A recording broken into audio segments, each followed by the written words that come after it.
Lo siguiente es compartido por col2.com. Billetes de 1.000 millones en épocas de hiperinflación. Grandes hiperinflaciones de la historia. La calderilla alemana durante la Primera Guerra Mundial. Los Notgeld. La hiperinflación de la República de Weimar. La peor de todas. Hungría, 1946. Billetes de trillones en Zimbabue y Yugoslavia. Uno de los peligros del papel moneda es la poderosa tentación que tienen los bancos centrales en dejar encendida la máquina de imprimir billetes. Cada vez que ha sucedido así, el desastre consecuente ha estado casi garantizado, tanto con el antiguo patrón oro como en el actual sistema monetario de, entre paréntesis, confianza, por el cual se rige el mundo. Y es que cuando se enciende la funesta maquinita, se llega a un punto en el que la estafa no cuela y queda perfectamente claro que el Banco Central de un país no cuenta con la cantidad suficiente de metal precioso o divisa como para hacer frente a sus emisiones de billetes. Cuando esto sucede, la inflación se dispara y se convierte en hiperinflación, produciéndose situaciones surrealistas en las que el valor de los bienes tangibles alcanzan valores disparatados y los bancos centrales se ven obligados a emitir billetes por cifras millonarias, que vistos de lejos resultan hilarantes. En este artículo se repasan las 3 peores inflaciones de la historia, además de la curiosa inflación de la calderilla en la Primera Guerra Mundial que provocó la aparición de los llamativos billetes de emergencia alemanes. Primera Guerra Mundial. La inflación de la calderilla alemana. La Alemania imperial del Kaiser I sufrió un curioso proceso inflacionario a causa de la falta de metales para fabricar calderilla, entre comillas. Debido a los requerimientos del esfuerzo bélico, se generó una inflación en la cual los metales con los que se fabricaban las monedas germanas pasaron a valer más que el valor por el que estaban acuñadas. Los bancos empezaron a acumular monedas, pero luego resultó que el metal del que estaban hechas era necesario para fabricar suministros de guerra, por lo que se produjo una escasez de dinero suelto. Es decir, que por la calle circulaban billetes de importes altos, pero no había monedas para devolver el cambio o pagar bienes de poco valor. El Banco Central Alemán, el Reichsbank, no hizo gran cosa al respecto, por lo que tuvieron que ser otras instituciones menores, como cajas de ahorros, empresas y ayuntamientos, las que paliaran la situación imprimiendo el Notgeld o dinero de emergencia alemán, que no era más que billetes por pequeños importes, sustituyendo a las monedas metálicas, y tenían un carácter temporal, hasta poder ser canjeadas de nuevo por monedas en un futuro en la misma entidad emisora, cuando el metálico volviese a estar disponible. Claro que no se molestaron en acatar los cánones éticos que seguían las notas bancarias al uso.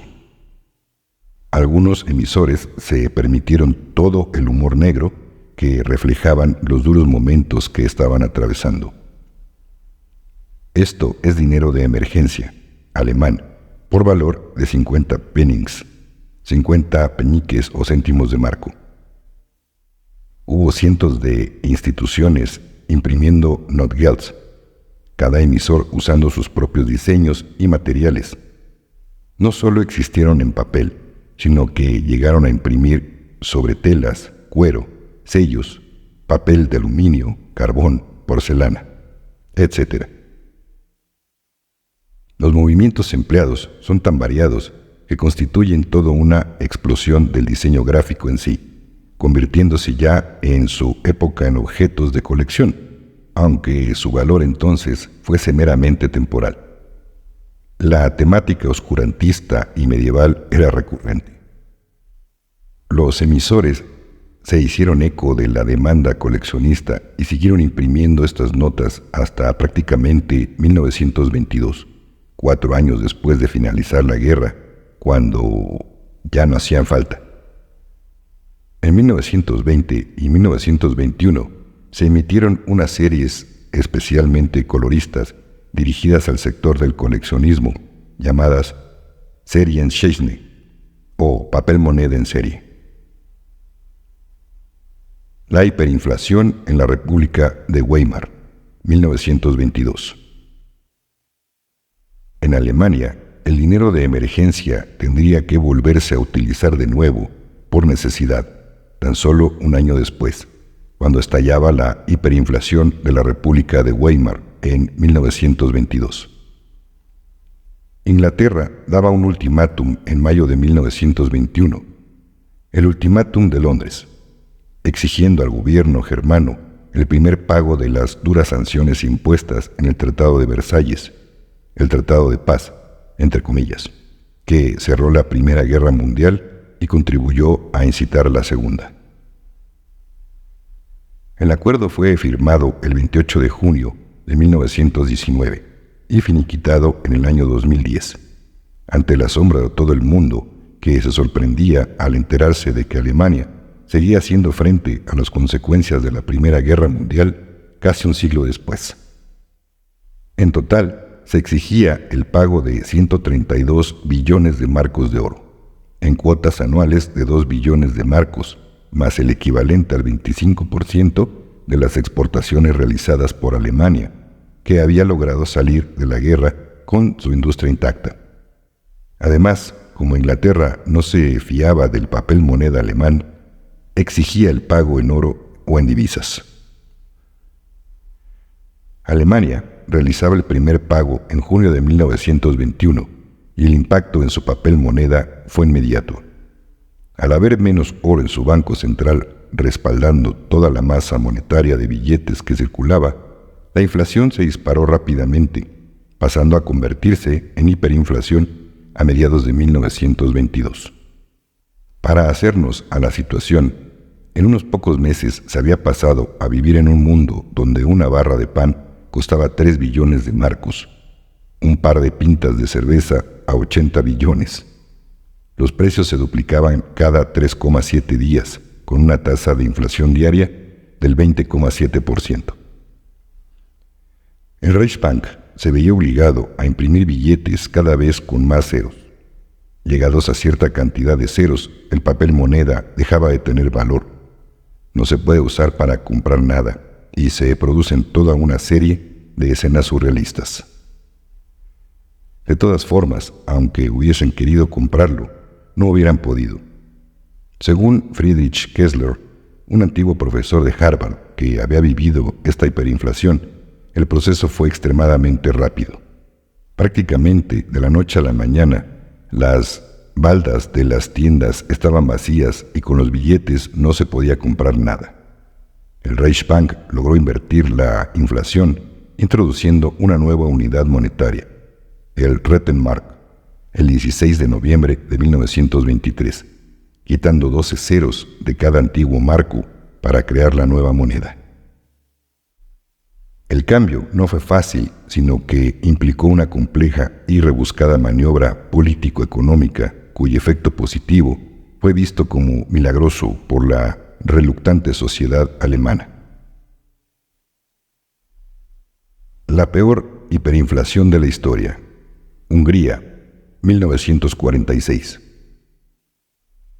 Aunque la hiperinflación de la República de Weimar es la más famosa y estudiada por los académicos, la más grave de la historia se registró en Hungría, justo al finalizar la Segunda Guerra Mundial, entre 1945 y 1946.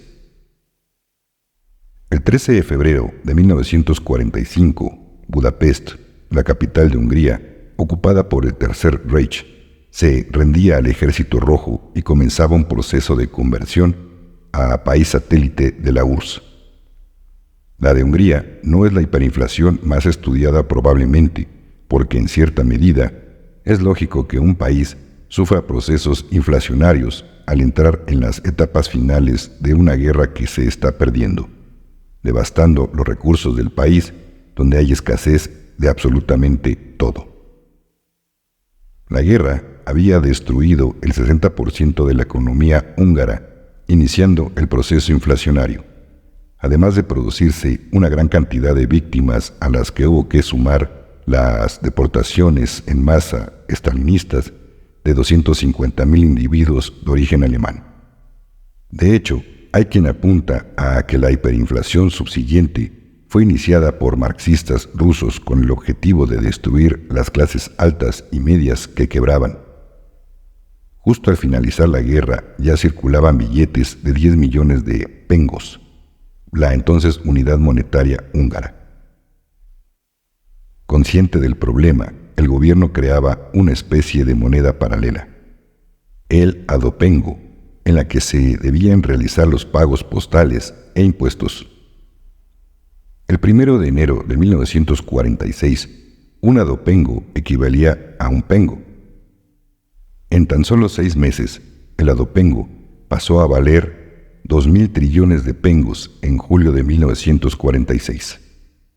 Los precios se habían estado duplicando cada 15 horas todos los días durante este periodo, con una tasa de inflación diaria del 207%, y al finalizar, toda la masa monetaria en billetes de pengo que circulaba por Hungría equivalía a la milésima parte de $1 americano de entonces. El billete con más ceros que llegó a imprimir el Banco Central húngaro fue de 100 trillones de pengos. Trillones en escala larga, las cifras son mareantes. Para resolver la situación, el pengo era sustituido por el florín húngaro el 18 de agosto de 1946, cambiándose a razón de un florín por cada 400,000 cuatrillones de pengos, en escala larga. En la práctica, los antiguos billetes acabaron literalmente tirados por la calle, barridos por los basureros ante la atónita mirada de los transeúntes. Zimbabue, la hiperinflación más colorista. La de Zimbabue no solo es la segunda hiperinflación más grave de la historia, sino la más colorista en cuanto a cifras desorbitadas, persistencia e impresión de billetes descabellados. Si un país con economía más o menos saneada se puede echar las manos a la cabeza cuando la inflación interanual supera el 2%, en Zimbabue estaríamos hablando de inflaciones del 231 millones % mensual.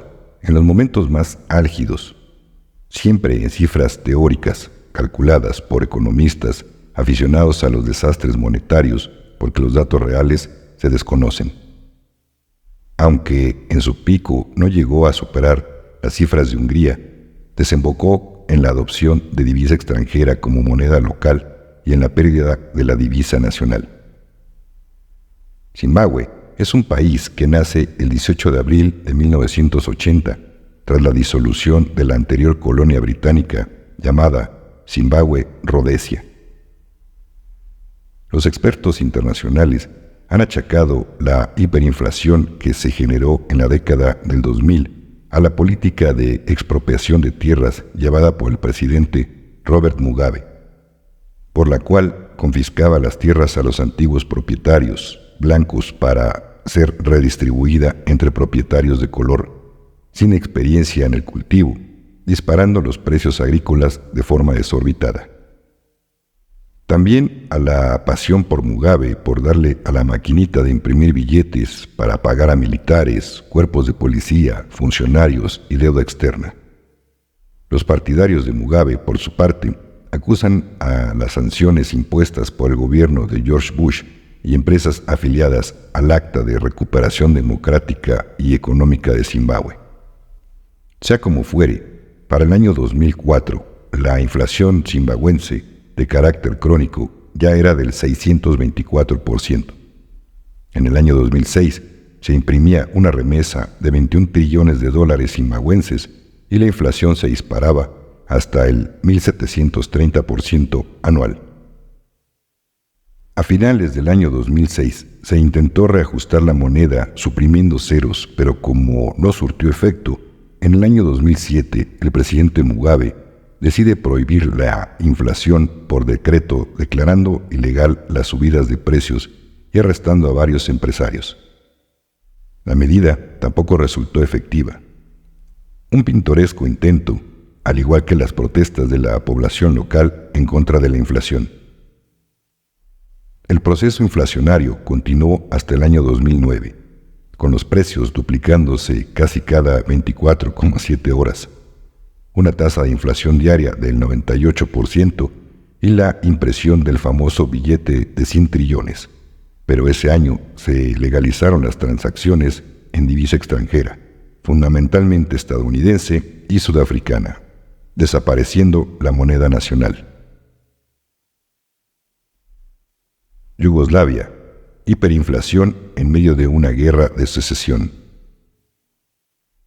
La tercera hiperinflación más grave de la historia no tiene tanta complejidad causal como las anteriores, porque se trata de una exrepública soviética desmembrándose lentamente en una guerra de secesión. Luego, es lógico que la divisa nacional pierda valor a medida que van cayendo las instituciones que la respaldaban. Aún así, dejó algunos de los billetes con más ceros que han existido en la historia. La antigua Yugoslavia ya arrastraba un proceso inflacionista en los años previos a la guerra. Si el billete más alto en 1988 era de 50.000 dinares, en 1989 ya circulaban notas de 2 millones de dinares. En 1990 se intentó redenominar la moneda cambiando un nuevo dinar por 10.000 de los antiguos. En 1991 estallan las 3 guerras yugoslavas. 1991, Guerra de Eslovenia. De 1991 a 1995, Guerra de Croacia. De 1992, y terminó ese mismo año, Guerra de Bosnia. A su conclusión de la antigua Yugoslavia, surgen 6 repúblicas: Bosnia y Herzegovina, Croacia, Macedonia, Serbia, Montenegro y Eslovenia. El 25 de diciembre de 1991 se produce una nueva reforma del dinar para eliminar todo el valor de la divisa que ha quedado en las sesionistas Eslovenia y Croacia, por lo que los ciudadanos se ven obligados a renovar sus antiguos billetes. Desde 1992, solo Serbia y Montenegro permanecen unidas hasta el 2003 como República Federal de Yugoslavia, en medio de una hiperinflación incontenible en la que continuamente se intenta redenominar el dinar para que recupere valor. De esta forma se crea el dinar reformado, que es sustituido por el dinar de octubre, después es sustituido por el superdinar, siendo declarado sin valor en enero de 1994. La inflación acumulada entre octubre de 1993 y enero de 1994, que no se puede expresar con ceros legibles, fue de 5 por 10 elevado a la 15ª potencia, y en su pico era del 64,6% al día. Nota sobre el uso de millones y billones. En este artículo, en los casos en los que el valor nominal está escrito en letras en el billete, como en los 100 trillones de dólares de Zimbabue, se ha implementado el mismo valor nominal que expresa el billete con la misma escala del emisor. No tendría sentido ver escrito en la imagen un número y poner otro en el artículo. En varios casos se usa y avisa de que se está usando la escala larga, por mera comodidad al contar tantos ceros. Muchas gracias, querido suscriptor. Si te gustó el video y te parece importante, regálame tu like. Sobre todo, me apoyas mucho compartiendo el video. Y con quien lo compartas, pídele que se suscriba. Te recuerdo que este video no tiene activada la opción para comentarios, pero tengo un canal en Telegram en donde puedes integrarte. Solo necesitas tener tu nombre de usuario activado en tu Telegram personal. Una vez que lo tengas activado, en la descripción del video podrás encontrar la liga del canal de Conciencia en Amor Sagrado en Telegram. Por ahí podrán ser contestadas sus preguntas. Muchas gracias y muchas bendiciones.